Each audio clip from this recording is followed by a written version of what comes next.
Hello students, welcome back to this channel. तो आज हम इस वीडियो में कवर करेंगे क्लास 10th का चैप्टर नंबर 3। और हमने लास्ट वीडियो में कवर किया था extracting metals towards the top of the activity series. और अब हम कवर करेंगे रिफाइनिंग ऑफ मेटल्स के बारे में। ठीक है कि आपको कैसे मेटल्स की रिफाइनिंग करनी होती है। तो जो आपके मेटल्स हैं, ठीक है, वो प्रोड्यूस हो रहे हैं बाय वेरियस रिडक्शन प्रोसेसेस। ठीक है, उसमें बहुत सारे रिडक्शन प्रोसेस होते हैं, तब जाकर आपको जो मेटल है, ठीक है, वो ऑब्टेन होता है।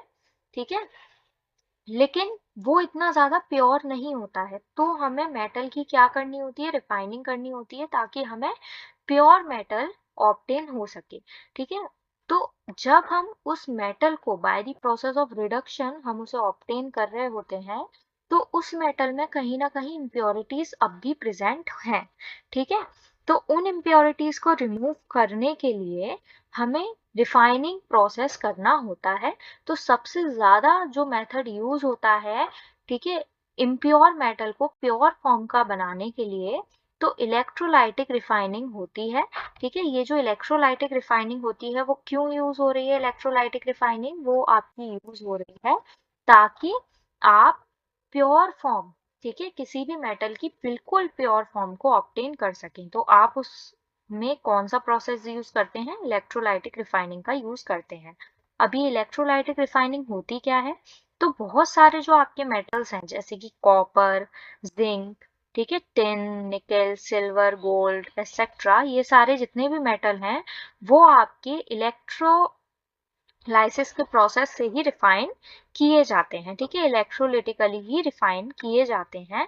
इस प्रोसेस में होता क्या है, जो आपका इम्प्योर मेटल है, ठीक है, वो आपका एनोड पर आपको देखने को मिलता है, एंड जो थिन स्ट्रिप है आपकी प्योर मेटल की, वो आपको कैथोड पर जमा होती हुई दिखती है। ठीक है, तो आपने जैसे किसी भी मेटल सॉल्ट का सॉल्यूशन लिया, ठीक है, और उसको आप इलेक्ट्रोलाइसिस से या फिर इलेक्ट्रोलाइसिस प्रोसेस से साफ करना चाह रहे हैं, ठीक है, तो क्या होगा कि आपका कैथोड, जो कि एक नेगेटिवली चार्ज, ठीक है, नेगेटिवली चार्ज आपका इलेक्ट्रोड है, वहां पर आपको क्या देखने को मिलेगा?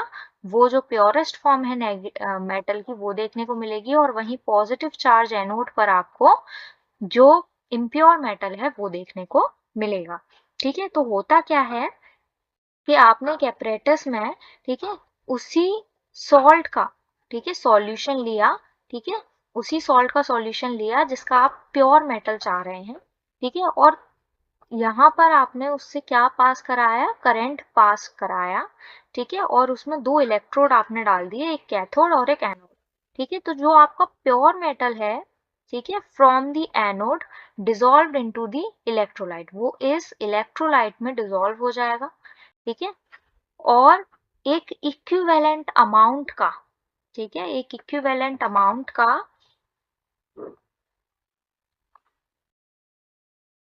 एक इक्विवेलेंट अमाउंट का, ठीक है, प्योर मेटल, ठीक है, इलेक्ट्रोलाइट से डिपॉजिट हो जाएगा कैथोड के ऊपर।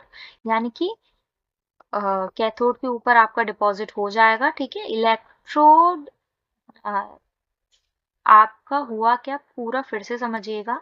एनोड से आपका वो मेटल निकलेगा, ठीक है, और जाकर किस में डिसॉल्व हो जाएगा? वो डिसॉल्व हो जाएगा आपके इलेक्ट्रोलाइट में। ठीक है, जो सॉल्यूशन है उसमें डिसॉल्व हो जाएगा, और सॉल्यूशन से वो जाकर कहाँ पर चिपक जाएगा? कैथोड के ऊपर चिपक जाएगा, वो प्योर फॉर्म ऑफ मेटल।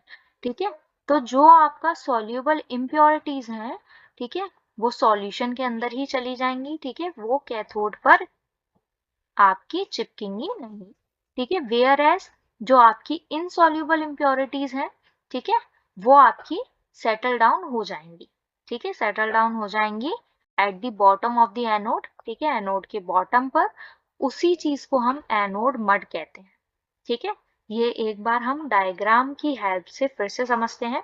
फिर से समझिएगा, जो सॉल्युबल इम्प्योरिटीज होंगी, ठीक है, इसको डायग्राम की हेल्प से एक और बार समझते हैं हम।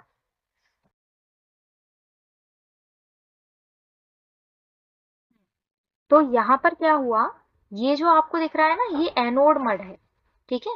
ये इम्प्योरिटीज वो इम्प्योरिटीज हैं जो कि सॉल्यूशन में इनसॉल्युबल हैं, ठीक है। वो इम्प्योरिटीज हैं जो कि सॉल्यूशन में इनसॉल्युबल हैं, और यहाँ पर सॉल्यूशन में वो इम्प्योरिटीज जो कि सॉल्युबल हैं, ठीक है, वो जाकर कहाँ पर अटैच हो जाएंगी, कैथोड पर अटैच हो जाएंगी, और आपको प्योरेस्ट फॉर्म जो है कॉपर की देखने को मिलेगी, ठीक है। यहाँ पर आपने कॉपर का सॉल्यूशन लिया है, कॉपर सल्फेट का सॉल्यूशन लिया है। तो यहाँ पर इसको एक बार रीड करते हैं कि यहाँ पर जो आपका इलेक्ट्रोलाइट है वो सॉल्यूशन है आपका एसिडिफाइड कॉपर सल्फेट का, जो एनोड है वो इम्प्योर कॉपर है, ठीक है। वेयर एज जो कैथोड है, ठीक है, वहां पर आपकी प्योर कॉपर की जो स्ट्रिप है, ठीक है, वो जाकर कलेक्ट हो जाएगी। जब आप इलेक्ट्रिक करंट इससे पास करेंगे, ठीक है, तो आपको प्योर कॉपर कहाँ पर डिपॉजिट हुआ मिलेगा, कैथोड के ऊपर डिपॉजिट हुआ मिलेगा आपको प्योर फॉर्म ऑफ कॉपर, ठीक है। प्योर फॉर्म आपको कॉपर की कैथोड के ऊपर मिलेगी, ठीक है। एनोड जो है वो आपका इम्प्योर कॉपर है, ठीक है, पानी में डिजोल्व होगा, इस सॉल्यूशन में डिजोल्व होगा, ठीक है। तो जो सॉल्यूबल है, ठीक है, कॉपर सॉल्यूबल इम्प्योरिटीज इस सॉल्ट में सॉल्यूबल हो जाएंगी, ठीक है। और जो इनसॉल्यूबल इम्प्योरिटीज हैं वो नीचे जाकर सेटल डाउन हो जाएंगी, प्योर कॉपर आपको कैथोड के ऊपर देखने को मिलेगा, ठीक है। तो ये था आपका रिफाइनिंग ऑफ मेटल्स के बारे में, ठीक है। ये आपका रिफाइनिंग ऑफ मेटल्स के बारे में था। बाकी नेक्स्ट वीडियो में हम कोरोजन के बारे में पढ़ेंगे और देखेंगे कि इस प्रोसेस में आखिर क्या होता है। अगर आपको वीडियो पसंद आ रही हो तो इसको लाइक एंड सब्सक्राइब करें। बाकी हम कोरोजन नेक्स्ट वीडियो में कवर करेंगे। Thank you so much.